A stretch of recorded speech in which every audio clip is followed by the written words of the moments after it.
Hello दोस्तों, नमस्कार। मैं अनुभव आपका स्वागत करता हूं हमारे चैनल इम्पोर्टेंट टॉपिक्स पर। तो दोस्तों, जैसा कि आपको पता ही है कि हमारे द्वारा आपकी पैड परीक्षा के मद्देनज़र ये सीरीज चलाई जा रही है, जिसमें हम आपका संपूर्ण सिलेबस को एक टॉपिक वाइज कंप्लीट कराते हुए आगे बढ़ रहे हैं। इसी क्रम में हमने हिस्ट्री को स्टार्ट किया हुआ है। हिस्ट्री में हमने सिंधु घाटी सभ्यता और वैदिक समाज को हम कंप्लीट रूप से पढ़ चुके हैं। सिंधु घाटी सभ्यता और वैदिक काल के बाद हमारा अगला टॉपिक है इसमें जैन धर्म व बौद्ध धर्म। तो आज हम बौद्ध धर्म का संपूर्ण विश्लेषण करेंगे, संपूर्ण उसकी व्याख्या इस स्तर तक करेंगे कि मैं आपसे वादा करता हूँ, इस बात की गारंटी लेता हूँ कि परीक्षा में बौद्ध धर्म से जो कोई क्वेश्चन आएगा तो वो हमारे इस 1 घंटे के लेक्चर से ही आएगा, इससे बाहर वो नहीं जाएगा। तो ये 1 घंटा आपका बिल्कुल भी बर्बाद नहीं होने जा रहा है। इसमें मैं दावा करता हूँ कि आप जो पढ़ेंगे उससे आपको क्वेश्चन ज़रूर मिलेगा। बस आपको इतना करना है कि आपको जो भी हम बताएं, जो भी आप हमारे नोट्स में देखें, उसको आप अपने मन में कंठस्थ कर लें। और इसी के साथ मैं आपको ये बता दूं कि टॉपिक कंप्लीट होने के बाद इसकी पीडीएफ को भी हमारे टेलीग्राम चैनल में साथ में शेयर कर दिया जाएगा, जिससे कि लास्ट एग्ज़ाम टाइम में आपको रिवीजन करने में बार बार वीडियो क्लासेज या बार बार अपने समय को बर्बाद ना करना पड़े और आप अच्छे से अपने रिवीजन को फटाफट करके परीक्षा में 85 प्लस मार्क्स लाने की हर संभव प्रयास करें, हर संभव वो कोशिश करें जिसमें आपके परीक्षा में 85 प्लस मार्क्स आए। इसी मार्ग में हम भी आपके साथ निरंतर बने रहेंगे। तो आइए शुरू करते हैं आज का हमारा टॉपिक, प्राचीन धार्मिक आंदोलन से रिलेटेड बौद्ध धर्म का टॉपिक।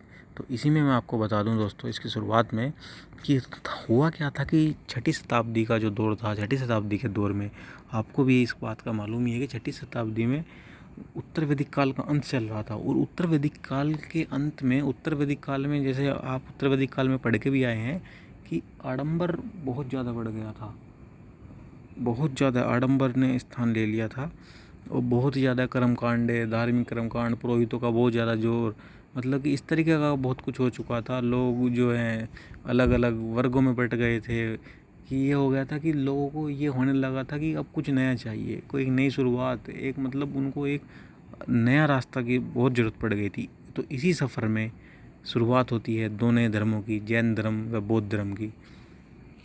तो आइए चलो शुरू करते हैं हमारे नोट से कि प्राचीन धार्मिक आंदोलन में धार्मिक आंदोलन के कारण, तो धार्मिक आंदोलन के मुख्य जो कारण थे वो कारण क्या थे। तो धार्मिक आंदोलन के मुख्य कारणों में दोस्तों, उत्तर वैदिक काल से वर्ण व्यवस्था का जटिल हो जाना, वर्ण व्यवस्था में कर्म के आधार पर नहीं बल्कि जन्म के आधार पर वर्ण व्यवस्था का हो जाना, धार्मिक जीवन आडंबरपूर्ण व यज्ञ व बलि का प्रधान बन चुका था। धार्मिक जीवन आडंबरपूर्ण हो चुके थे, यज्ञ व बलि को प्रधानता हो गई थी। उत्तर वैदिक काल के अंत तक धार्मिक कर्मकांड व पुरोहितों के प्रभुत्व के विरुद्ध विरोध की भावना प्रकट होने लगी थी।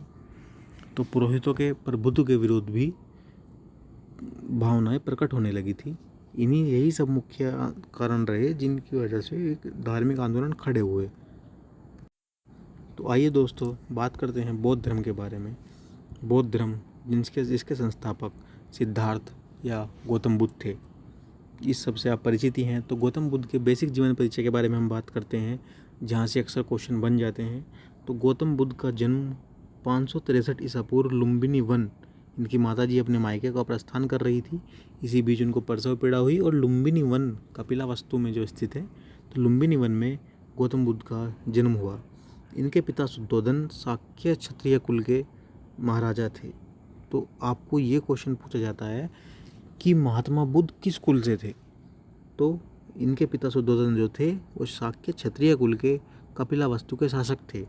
तो सीधी सी बात है कि महात्मा बुद्ध कहाँ से हुए। महात्मा बुद्ध शाक्य क्षत्रिय वंश के बालक थे।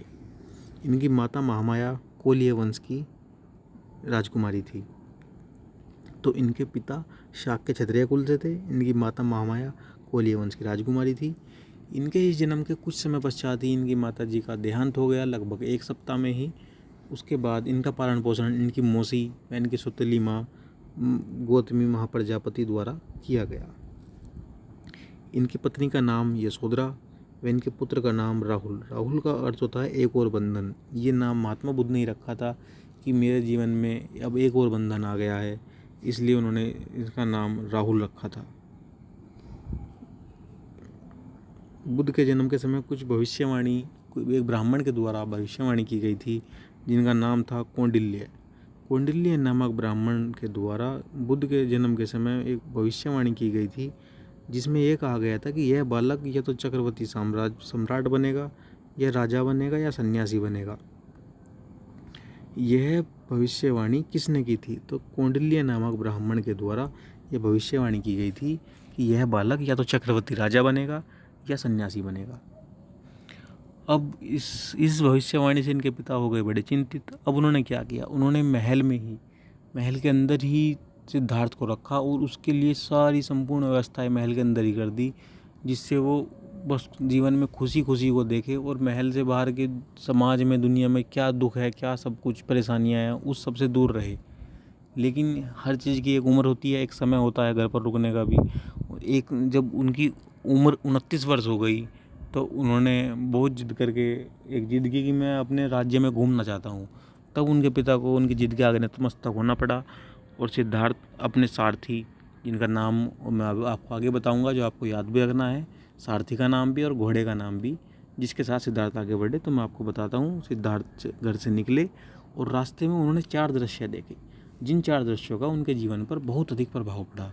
तो आइए बात करते हैं उन 4 दृश्य के बारे में। वे 4 दृश्य उन्होंने कौन कौन से देखे?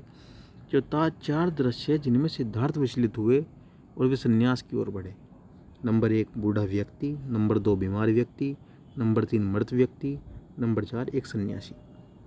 तो ये चारों दृश्यों को देखने के बाद सिद्धार्थ के मन को बहुत दुख हुआ और उन्होंने उसी समय सोच लिया कि अब बस मुझे गृह त्याग करना है और आगे बढ़ना है।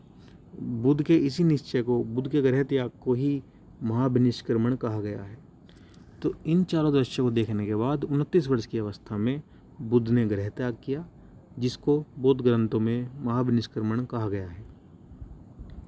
तो नोट कर लीजिएगा दोस्तों आप कि गृह त्याग की घटना का उल्लेख पाली ग्रंथ महापरिनिर्वाण सूत्र में किया गया है। गृह त्याग के समय सिद्धार्थ के साथ जो घोड़ा था उसका नाम कंथक था।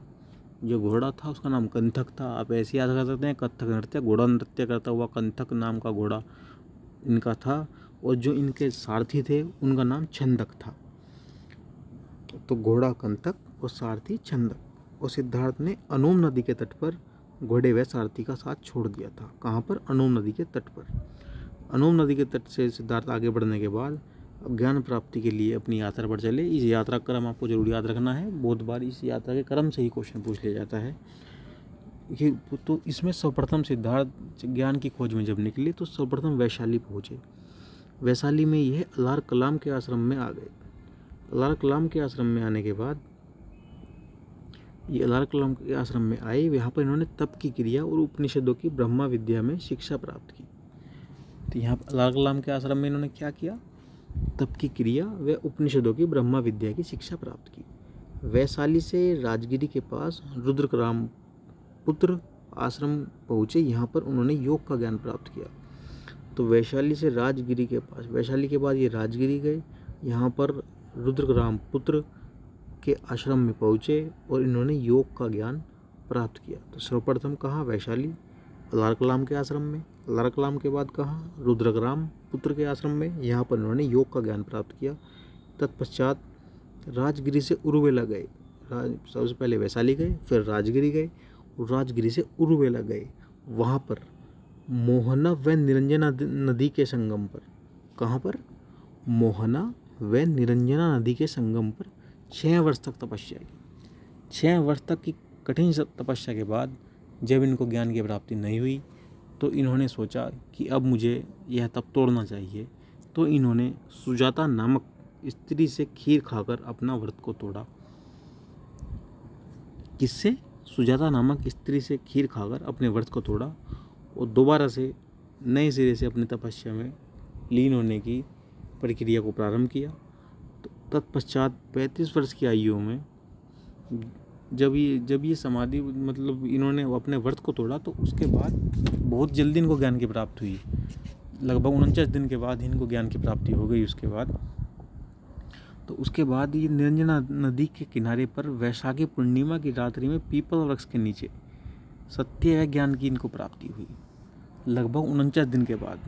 तो आइए नोट कर दें, 35 वर्ष की आयु में निरंजना नदी के किनारे वैशाख पूर्णिमा, किस नदी के तट पर? निरंजना नदी के तट पर। निरंजना नदी के तट पर, याद रखना होगा आपको कि निरंजना नदी के तट पर महात्मा बुद्ध को ज्ञान की प्राप्ति हुई। जितने भी इम्पोर्टेंट टॉपिक हैं उनको मैं 2-2 3-3 बार बोल रहा हूँ।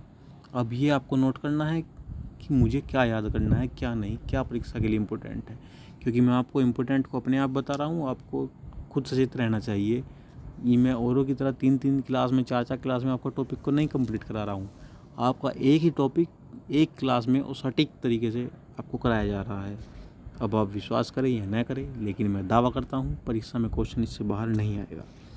तो 35 वर्ष की आयु में निरंजना नदी के तट पर महात्मा बुद्ध को पीपल के वृक्ष के नीचे ज्ञान की प्राप्ति हुई। और ज्ञान की प्राप्ति की इस घटना को संबोधि कहा गया। इनके गृह त्याग की घटना को क्या कहा गया था? महाविनिष्क्रमण। गृह त्याग के बाद सबसे पहले कहाँ गए? वैशाली। वैशाली के बाद राजगिरी। राजगिरी के बाद उरुवेला। उरुवेला को आज वर्तमान में क्या कहा जाता है? बोधगया। क्यों कहा जाता है? क्योंकि यहाँ पर महात्मा बुद्ध को बुद्धत्व की प्राप्ति हुई थी, ज्ञान की प्राप्ति हुई थी।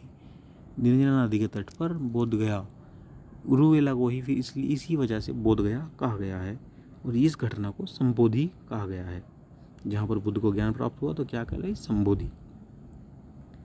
तो उन्हीं के कर्म का जो हमने चार्ट बनाया हुआ है। सर्वप्रथम हनुमा नदी, जहाँ पर घर त्यागा, घोड़े व सारथी को छोड़ा। उसके बाद वैशाली, जहाँ पर लाल कलाम गुरु से तप की क्रिया। उसके बाद राजगिरी, रुद्रग्राम पुत्र से योग का ज्ञान। उसके बाद उरुवेला, जहाँ पर निरंजना नदी के तट पर वैशाख पूर्णिमा की रात को सत्य व ज्ञान की प्राप्ति हुई, जिसको घटना को संबोधि कहा गया। और उरुवेला को उसके बाद बोधगया कहा गया। ज्ञान प्राप्ति के बाद उरुवेला का यह क्षेत्र बोधगया व सिद्धार्थ को बुद्ध कहा गया। धर्म चक्र परिवर्तन। धर्म चक्र परिवर्तन क्या घटना है? तो महाविनिष्क्रमण क्या है? गृह त्याग है। संबोधि क्या है? ज्ञान की प्राप्ति है। और धर्म चक्र परिवर्तन क्या है? गौतम बुद्ध के ज्ञान प्राप्ति के बाद प्रथम उपदेश एवं दीक्षा दिए जाने की घटना धर्म चक्र परिवर्तन कहलाई। धर्म चक्र परिवर्तन की घटना क्या घटना है? सिद्धार्थ जो कि अब बुद्ध बन चुके थे, उनका प्रथम उपदेश व दीक्षा दिए जाने की घटना धर्म चक्र परिवर्तन कहलाई। और यह गौतम बुद्ध ने अपना पहला उपदेश एवं दीक्षा ऋषिपत्तन सारनाथ। क्वेश्चन आता है कि गौतम बुद्ध ने पहला उपदेश कहाँ पे दिया? तो सारनाथ, उसमें ऑप्शन होता है सारनाथ में उन्होंने अपना सर्वप्रथम उपदेश दिया। इसका उल्लेख संयुक्त निकाय में मिलता है। प्रथम उपदेश में ही गौतम बुद्ध ने 4 आर्य सत्यों के बारे में बताया। तो आपको याद रखना होगा कि गौतम बुद्ध ने अपना प्रथम उपदेश सारनाथ में दिया, इसका उल्लेख संयुक्त निकाय में है।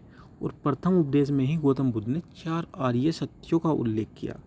तो जो 4 आर्य सत्य महात्मा बुद्ध ने बताया, ये बौद्ध धर्म के 4 प्रमुख आर्य सत्य हैं। और ये आर्य सत्य क्या है? आइए इनके बारे में चर्चा करते हैं। 4 आर्य सत्य हैं। दुख है। नंबर 1 दुख, जिसका अर्थ है दुख है। नंबर 2 दुख समुदाय, दुख का कारण है। नंबर 3 दुख निरोध, दुख का निदान है। नंबर 4 दुख निरोध गामिनी प्रतिपाद, दुख निदान के उपाय हैं। तो आपको 4 आर्य सत्य याद रखने हैं। दुख है, दुख समुदाय, दुख निरोध गामिनी प्रतिपदा।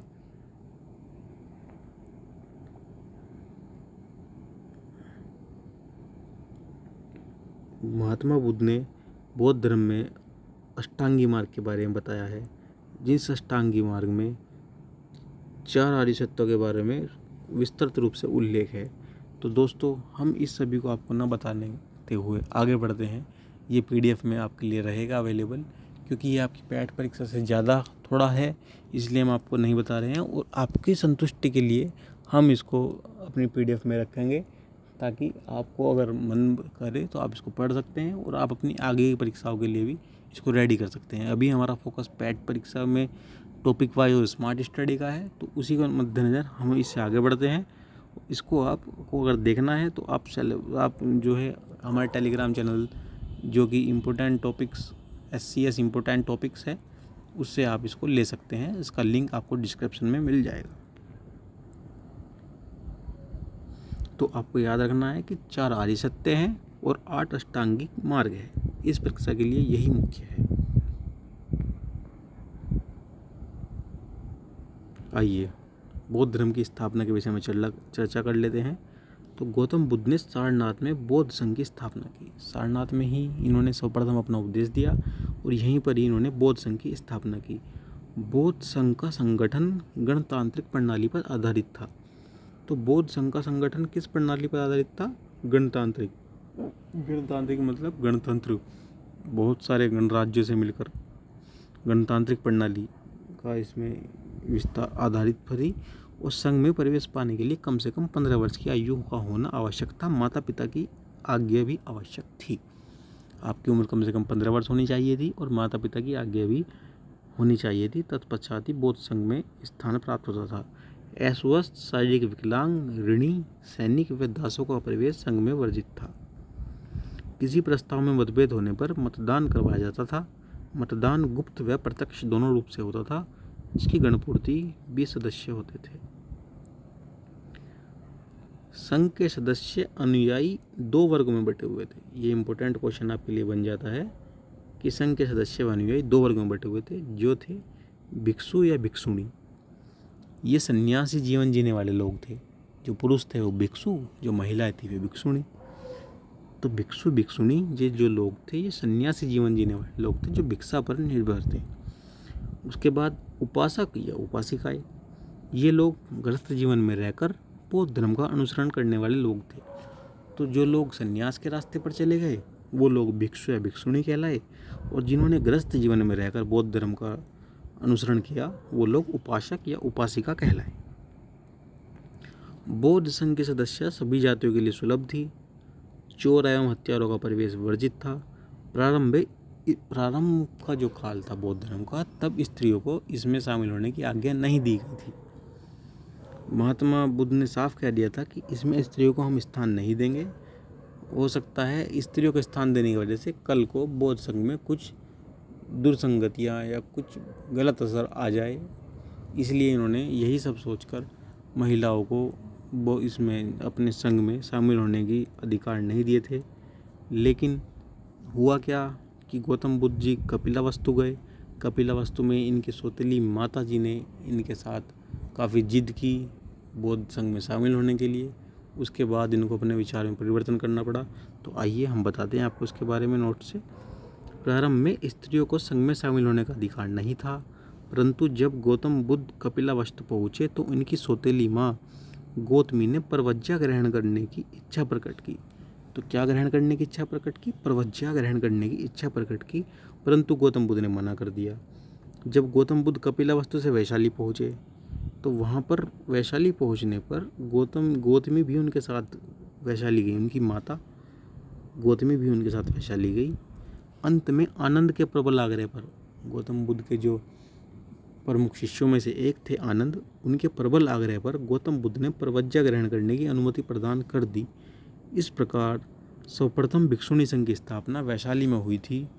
कहीं कहीं इसके बारे में कपिलावस्तु भी उल्लेख है, लेकिन मुख्यतः वैशाली में ही ये माना जाता है परीक्षाओं में भी कि वैशाली में सर्वप्रथम भिक्षुणी संघ की स्थापना हुई, या सर्वप्रथम महिलाओं को स्थान कहाँ पर दिया गया?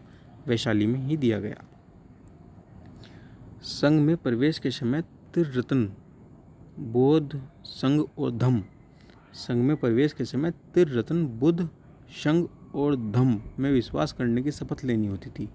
तो जो लोग बुद्ध, संघ और धम्म में विश्वास करने की शपथ लेते थे और 10 प्रतिज्ञा को दोहराते थे, 20 वर्ष की आयु पूरी करने के बाद पूर्ण सदस्यता दी जाती थी, वही लोग संघ में पूर्ण रूप से प्रवेश कर पाते थे, जो बुद्ध, संघ और धम्म की प्रतिज्ञा लेते थे।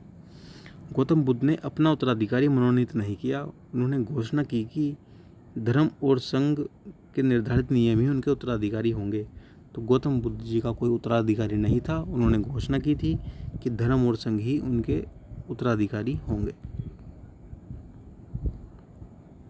बौद्ध भिक्षुओं के लिए 10 सिद्धांत, जो कि आपको परीक्षा में तो शायद ऐसे नहीं पूछा जाएगा, लेकिन आपको बेसिकली बस नॉलेज के लिए ये होना चाहिए कि बौद्ध संघ के लिए 10 आवश्यक सिद्धांत क्या थे। दूसरों के धन की इच्छा न करना, झूठ न बोलना, हिंसा से दूर रहना, मादक द्रव्यों का सेवन न करना, व्यभिचार न करना। ये जो 5 सिद्धांत थे, इनका पालन करना उपासकों के लिए भी अनिवार्य था। ये 10 के 10 तो भिक्षु और भिक्षुणियों के लिए थे, लेकिन ये जो ऊपर के जो 5 थे, दूसरों का धन की इच्छा न करना, झूठ न बोलना, हिंसा से दूर रहना, मादक द्रव्यों का सेवन न करना, व्यभिचार न करना, ये 5 के 5 उपासकों के लिए भी थे। उसके बाद छठा संगति में नृत्य में भाग न लेना, सातवां सुगंधित द्रव्य का उपयोग न करना, आठवां ऐसे में भोजन न करना, नौवां सुखपद बिस्तर पर न सोना, 10वां किसी प्रकार के द्रव्य का संचय न करना। तो ये 10 सिद्धांत है, इनको आप हमारी PDF से और अच्छे से पढ़ लीजिएगा। इम्पोर्टेंट आपके लिए जो क्वेश्चन बनता है वो यहाँ से बनता है, जो आप कंठस्थ कर लेना है, अच्छे से अपने दिमाग में रट लेना है। और इम्पोर्टेंट ये है आपके लिए तो है, इसमें से कोई भी क्वेश्चन बन सकता है। और जहाँ जहाँ जो पीछे भी जो इम्पोर्टेंट रहा है वो मैंने 2 बार दोहराया है, 3 बार दोहराया है, आपको याद कराया है। और उसको अपने परीक्षा में याद करने के बाद परीक्षा में उसको पूर्ण रूप से विस्तार से अपना गोले के रूप में भरने का काम आपका है। इसलिए आप अपनी मेहनत जी जान इस तरीके से लगाइए कि बस जो आप पढ़ रहे हैं ये आखिरी बार पढ़ें, आपको बार बार से पैड और बार बार किसी परीक्षाओं के रास्ते से न गुजरना पड़े। आइए संघ के अधिकारियों के बारे में हम बात कर लेते हैं। संघ के अधिकारी किस किस अधिकारी को क्या क्या कहा जाता था। तो नवकंभिक किसको कहा जाता था? निर्माण से संबंधित अधिकारी को। भंडागारी किसको कहा जाता था? खान पान से संबंधित अधिकारी को। नवकंभिक निर्माण से संबंधित, भंडागारी खान पान से संबंधित अधिकारी को।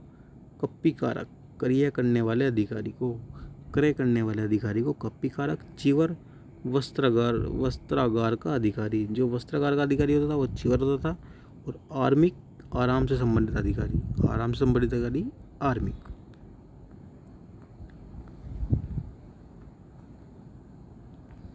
चैत्य विहार क्या थे? चैत्य विहार में अंतर और चैत्य विहार क्या थे, आपको थोड़ा इस बारे में बेसिक ज्ञान होना भी चाहिए। क्वेश्चन भी बन सकता है कि चैत्य क्या है या विहार क्या है। आइए आप 1 सेकंड में जान जाएंगे कि क्या थे। चैत्य यह एक प्रकार का समाधि स्थल थे। इन समाधि स्थलों में महापुरुषों के शवदाह के बाद उनके धातु अवशेषों को सुरक्षित रखने के लिए इन समाधियों में भूमि के अंदर गाड़ दिया जाता था एवं ऊपर एक भवन का निर्माण किया जाता था। यह उपासना का केंद्र था। तो चैत्य जो होते थे यह इनकी उपासना के केंद्र होते थे। और यहाँ पर नीचे जो है महापुरुषों का शवदाह होता था और उनकी धातुओं अस्थियों के ऊपर एक इमारत का निर्माण किया जाता था और जिसको ये उपासना केंद्र के रूप में इस्तेमाल करते थे। फिर बिहार क्या होते थे? बिहार चैत्य के पास ही, उसी के पास ही करीब में ही भिक्षुओं के रहने के लिए आवास स्थान का निर्माण कर दिया जाता था।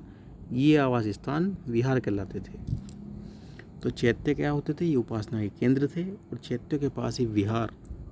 अब विहार आपने काफ़ी कॉलोनियों के नाम भी होते हैं, जमुना विहार, वैशाली विहार, ये विहार, वो विहार, काफ़ी आपने सुना भी होगा। तो आप याद रख सकते हैं कि ये सब आवास के केंद्र हैं और चैत्य जो थे ये उपासना के केंद्र थे। पौराणा समारोह तो पता नहीं आपको पता होगा या नहीं, लेकिन मैं जहाँ पे रहता हूँ वहाँ पे यह प्रतिवर्ष मनाया जाता है। पौराणा समारोह वर्षा ऋतु के समय बौद्ध धर्म के प्रचार का कार्य नहीं किया जाता था। इस समय बौद्ध भिक्षु बिहार में ही रहते थे। तो जो वर्षा ऋतु का जो समय होता था उसमें धर्म का प्रचार नहीं किया जाता था। उस समय भिक्षु बिहार में ही रहते थे। वर्षा ऋतु की समाप्ति के बाद पौराण समारोह का आयोजन होता था, जिसमें बौद्ध भिक्षु इन 4 माह में किए गए पापों को स्वीकार करते थे व क्षमा मांगते थे। तो पौराण समारोह क्या होता था? 4 महीने का जो इनका वर्षा ऋतु का काल होता था उसमें ये अपने विहार में रहते थे और उसके पश्चात जो उस विहार में रहने के में जो 4 महीने में ये जो भी पाप, जो भी इनसे कुछ ऐसा होता था उसके लिए अपने अपराध को स्वीकार करते थे। यही पौराण समारोह कहलाता था। उपोस्त समारोह क्या समारोह था? तो उपोस्त समारोह में दोस्तों इस समारोह का आयोजन किसी विशेष अवसर पर होता था, जिसमें सभी भिक्षुओं द्वारा धर्म पर चर्चा करने के लिए जिसका आयोजन किया जाता था। तो उपोष समारोह में क्या होता था? धर्म पर चर्चा होती थी। बौद्ध संघ से जुड़े कुछ शब्द, ये शब्द मेरा मानना है नहीं, ये आपकी परीक्षा के लिए नहीं है। इनको आपको पढ़ना होगा तो आप PDF से पढ़ लेना। ज़रूरी नहीं है कि मैं आपके ऊपर इतना बोझ लाद दूँ कि आपको ये सब भारी भारी लगने लगे और पता चला आपको सिंपल क्वेश्चन परीक्षा मिल रहे हैं और मैं आपको यहाँ पे पत्थर तुड़वाता रहूँ, पहाड़ तुड़वाता रहूँ।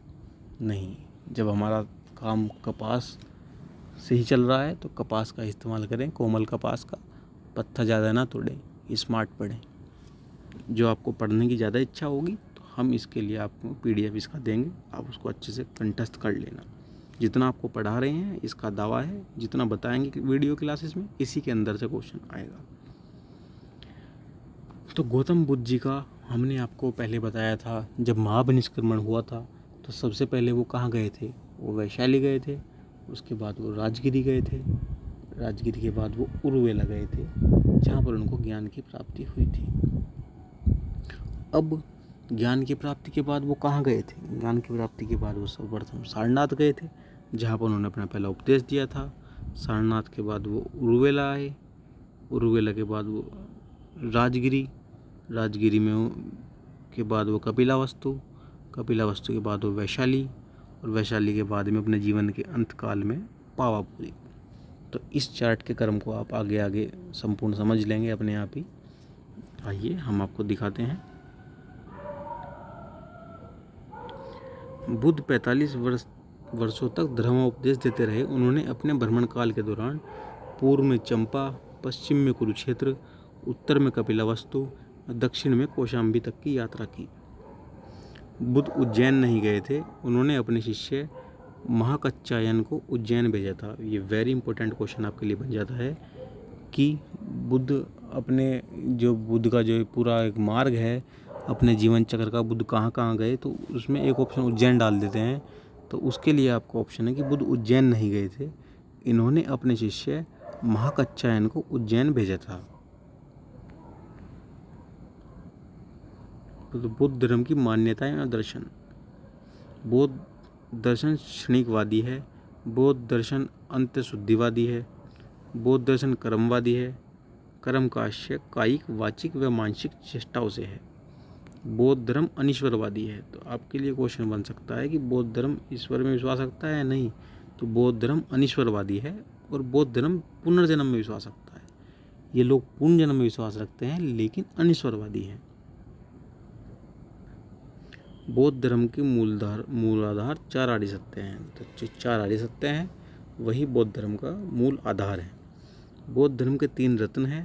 3 रत्न ये परीक्षा में आपके आते हैं, 4 आर्य सत्य भी आते हैं और तीन बौद्ध 3 रत्न आ जाते हैं। इसके अलावा एक चौथा लिख देते हैं, वही आपको छांटना होता है कि इसमें गलत कौन सा है।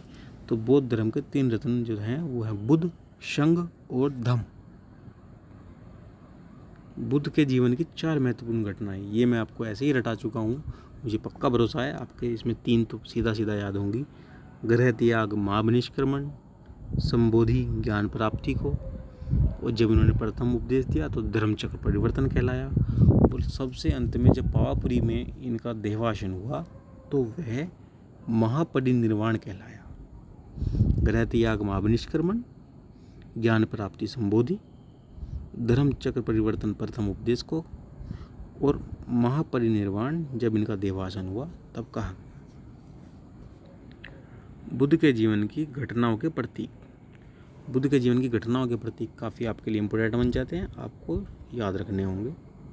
जिस पे इम्पोर्टेंट कह दिया तो समझो आपको रट देना है। बुद्ध के जीवन की घटनाओं के प्रतीक, इनका जन्म को कमल से जोड़ा गया, इनके यौवन को सांड से, गृह त्याग घोड़ा, ज्ञान प्राप्ति को बोधि वृक्ष, स्मृति शेर, प्रथम उपदेश चक्र, निर्वाण पदचिन्ह, मृत्यु को स्तूप से।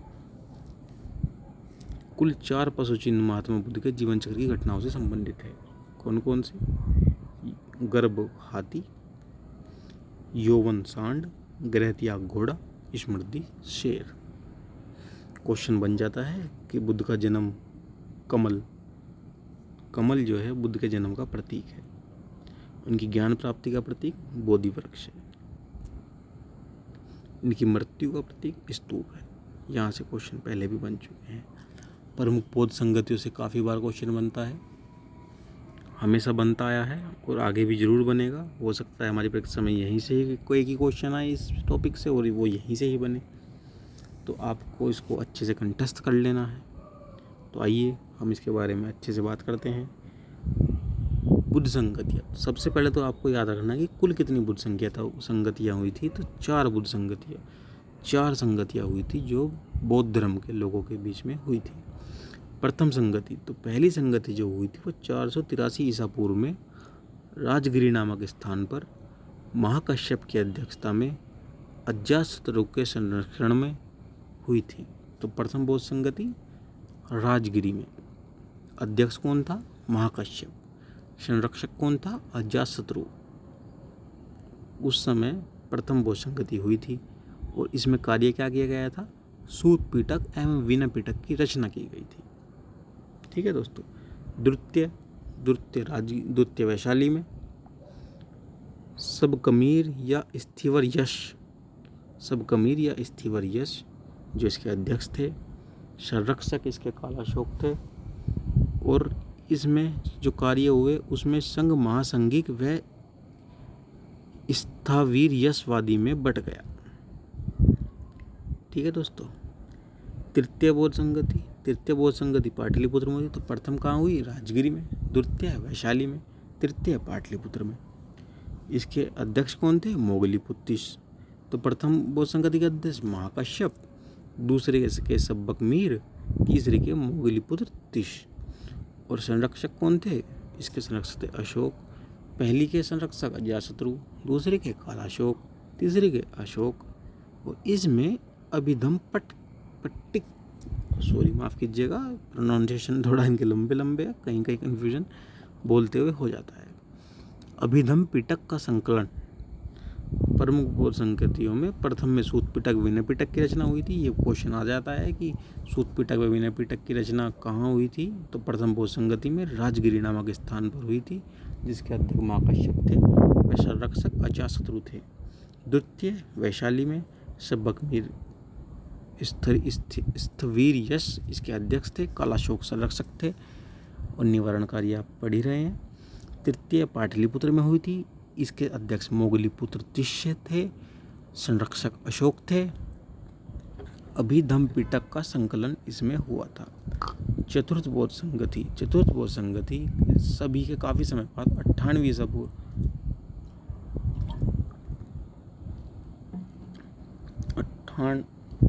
ईसा पूर्व में कुंडलवन जो कि कश्मीर में स्थित है में वसुमित्र की अध्यक्षता में कनिष्क के संरक्षण में हुई थी। और यहीं पर यह बौद्ध धर्म हीनयान व महायान में विभाजित हुआ था। क्वेश्चन काफ़ी बनता है, बहुत बार बनता है कि बौद्ध धर्म किस संगति में हीनयान व महायान में विभाजित हुआ? तो वह चतुर्थ बौद्ध संगति थी। क्वेश्चन बनता है चतुर्बौद्ध संगति किसके कार्यकाल में हुई? तो कनिष्क में हुई। प्रथम किसके में हुई? अजातशत्रु के, द्वितीय कालाशोक के, तृतीय अशोक के, चतुर्थ कनिष्क के। तो आपने, मुझे पूरी उम्मीद है कि आपने सब रट दिया होगा, याद कर लिया होगा। आइए आगे बढ़ते हैं। बाकी अगर आपको कोई गुंजाइश लगती है तो वीडियो को आप दोबारा से देख सकते हैं, अन्यथा आप हमारे PDF से Telegram channel SCS important topic से हमारी ये PDF ले सकते हैं। डिस्क्रिप्शन में आपको लिंक मिलेगा और उससे आप इसको अच्छे से पढ़ सकते हैं। बुद्ध के शिष्य कौन थे? तो बुद्ध के शिष्यों में तपस्वी व मल्लिक बुद्ध के प्रथम 2 अनुयायी थे। तो बुद्ध जी के प्रथम 2 अनुयायी कौन थे? उनमें से एक का नाम तपस्वी व मल्लिक जो थे बुद्ध के प्रथम 2 अनुयायी थे। आपको इसमें ज़्यादा ना घुसते हुए मैं आपको बता देता हूँ आपको क्या क्या याद रखना है। आपको इसमें याद रखना है तपस्वी व मल्लिक जो बुद्ध के प्रथम 2 अनुयायी थे।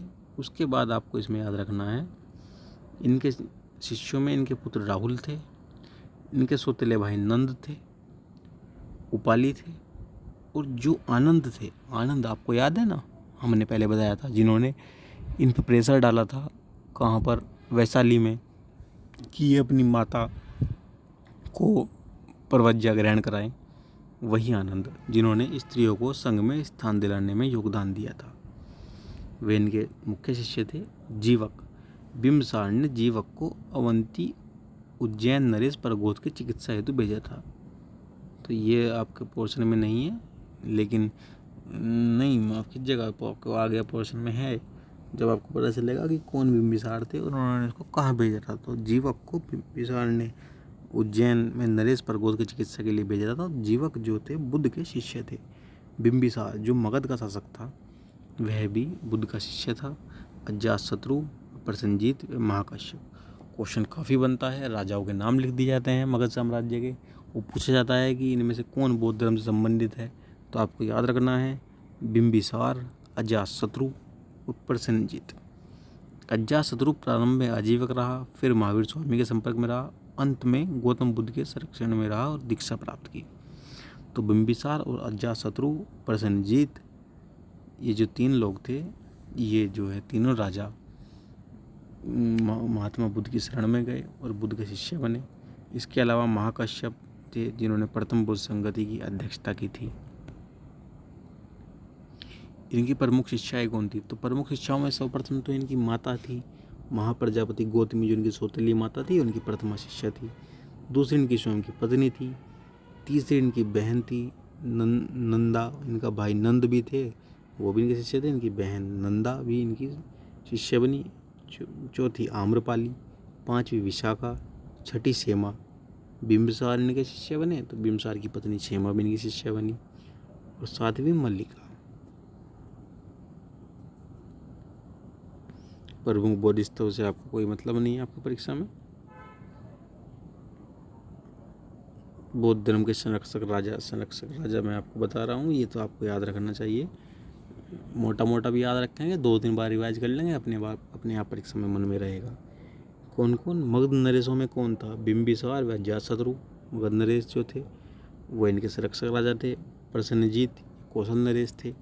उदयन ये वत्स नरेश थे। प्रद्योत ये अवंती नरेश थे। अशोक व दशरथ ये मौर्य नरेश थे। ये कनिष्क कुषाण वंश के शासक थे। हर्षवर्धन पुष्यभूति वंश के शासक थे। सहसी और व्यापाल वंश के लोग बौद्ध धर्म के संरक्षक राजा थे। तो इसमें इम्पोर्टेंट आपके लिए क्या बन जाता है? बिंबिसार व अजातशत्रु जो मगध नरेश थे, प्रसेनजीत जो कौशल नरेश थे, उदयन जो वत्स नरेश थे, कनिष्क जो कुषाण वंश से थे, हर्षवर्धन जो पुष्यभूति वंश से थे।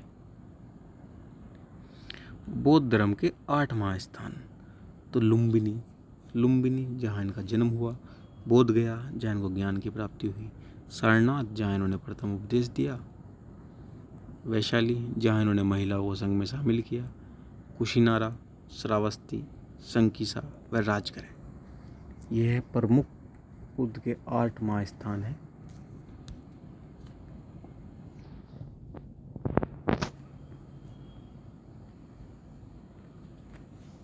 बौद्ध धर्म की लोकप्रियता के कारण।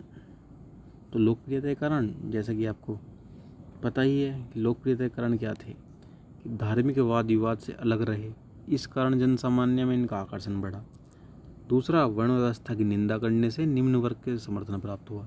इन्होंने वर्ण व्यवस्था की निंदा की तो जिन लोगों को पुरोहित समाज में शूद्र और वैश्य बोलकर नीचा थोड़ा दर्शाया गया, तो उस समाज में, उस वर्ण व्यवस्था के उन लोगों में इनके प्रति प्यार उमड़ा और यह बौद्ध संघ में वो लोग शामिल होना शुरू हुए। तो वर्ण व्यवस्था की निंदा करने से निम्न वर्ग के लोगों को इनका समर्थन प्राप्त हुआ। बौद्ध संघ सभी जातियों के लिए खुला था। ब्राह्मणवाद के विरोधी लोगों का बौद्ध धर्म की ओर रुचि, वही जो मैं आपको बता रहा था, ब्राह्मणवाद के जो भी लोग विरोधी थे उनकी इसमें स्वयं ही रुचि बन गई, क्योंकि यहाँ पर वर्ण व्यवस्था की निंदा की गई थी। बुद्ध का व्यक्तित्व व उनकी उपदेश प्रणाली, बुद्ध का जो स्वयं का व्यक्तित्व था उसी से ही लोग आकर्षित हो जाते थे। उनके जो वचन की प्रणाली थी, उपदेश देने की जो प्रणाली, जो तरीका था, उससे लोग मुग्ध होकर स्वयं ही बौद्ध धर्म में शामिल हो जाते थे। उपदेश की भाषा पाली थी। उस समय पाली भाषा का ही प्रयोग जनसामान्य रूप से किया जाता था। वो ज़्यादातर आपको बौद्ध ग्रंथ जो आपको मिलेंगे पाली भाषा में मिलेंगे। क्वेश्चन भी आपकी परीक्षा में बहुत बनता है, बन भी सकता है, पूरी 100% संभावना है कि बौद्ध धर्म के जो उपदेश, बौद्ध धर्म की जो रचनाएं हैं वो किस भाषा में है, मुख्यतः वह पाली भाषा में बौद्ध धर्म की है। प्राकृत में जैन की है और बौद्ध में पाली भाषा का प्रयोग किया गया है। संघ की स्थापना, महत्वपूर्ण शासकों का सहयोग इत्यादि, ये बौद्ध धर्म की लोकप्रियता के कारण थे। संघ की स्थापना, महत्वपूर्ण शासकों का सहयोग, समय समय के जो महत्वपूर्ण शासक थे, जैसे आप देख लिए कौशल नरेश के, मगध में जो है अजातशत्रु, बिंबिसार और प्रसेनजीत, और जो आपके अशोक, दशरथ, कनिष्क, जिस तरह के महान शासकों का इनको सहयोग मिला, तो ऑब्वियसली लोगों के बीच में इनका भाव बढ़ा, लोगों के बीच में इनके विचार गए और धीरे धीरे लोग इनसे ज़्यादा जुड़े। ठीक है दोस्तों, इसके बाद बौद्ध जैन धर्म की तुलना, इसको हम जैन धर्म पढ़ाने के बाद आपको इसके बारे में बताएंगे। तो इसी के तहत आपका बौद्ध धर्म दोस्तों हमारी तरफ से बिल्कुल कंप्लीट आपको पढ़ा दिया गया है। और मैं आपसे दावा करता हूँ और इस बात का वादा भी करता हूँ कि आपको यहीं से क्वेश्चन प्राप्त होगा।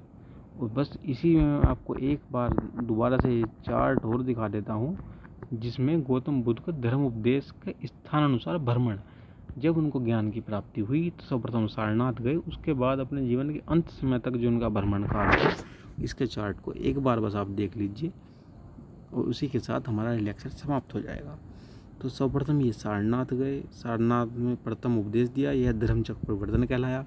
उसके बाद ये उरुवेला गए, उरुवेला जिसको गया या बोध गया आज के समय में कहा जाता है, यहाँ इन्होंने कश्यप गोत्रीय ब्राह्मण शिष्य को बनाया। उसके बाद ये राजगिरी गए, राजगिरी में बिंबिसार को, वेलुवन, सारिपुत्र व मोगलियान को शिष्य बनाया। उसके बाद ये कपिलावस्तु गए, यहाँ इन्होंने बुद्ध परिवार को शिष्य बनाया, अपने ही परिवार को इन्होंने कपिलावस्तु में जाकर शिष्य बनाया। उसके बाद ये वैशाली गए, जहाँ पर इन्होंने अपनी माता को प्रवज्ञा दी और भिक्षुणी संघ की स्थापना वैशाली में की गई। तो भिक्षुणी संघ की स्थापना कहाँ की गई? वैशाली में की गई। अंत में अपने जीवन के अंतकाल में पावापुरी गए, जहाँ अतिसार व 25 से पीड़ित होकर इन्होंने महानिर्वाण की प्राप्ति की। इसी के साथ मैं आपको बता दूं कि आपका बौद्ध धर्म से संबंधित सभी प्रश्न कवर हो चुके हैं। आप विश्वास कीजिए और पढ़िए, आपकी परीक्षा में प्रश्न यहीं से बनेगा तो यहीं से बनेगा। साथ में हम PDF आपको प्रोवाइड करा ही देंगे। और दोस्तों, हम आपसे ये कहना चाहेंगे कि हम अच्छा पढ़ाते हैं, बुरा पढ़ाते हैं, बेकार पढ़ाते हैं या थोड़ा ठीक पढ़ाते हैं, अभी हमारी शुरुआत है, हम भी सीख रहे हैं। पिछली परीक्षा पैट में हमने आप लोगों के ही तरह हमने विद्यार्थी रहकर 84 अंक प्राप्त किए हैं। उसके बाद अन्य परीक्षाएं दी, उनमें अच्छा रिजल्ट रहा है। अपनी सिलेक्शन जर्नी, अपना सब कुछ मैं समय के साथ आपके साथ शेयर करूंगा। तो इसी के साथ दोस्तों, मैं आपसे बस यही कहता हूं कि आपको ये वीडियो पसंद आएगी तो लाइक करना और सुझाव के रूप में कमेंट्स में ज़रूर लिखना कि आपको हमारे लेक्चर कैसा लगा।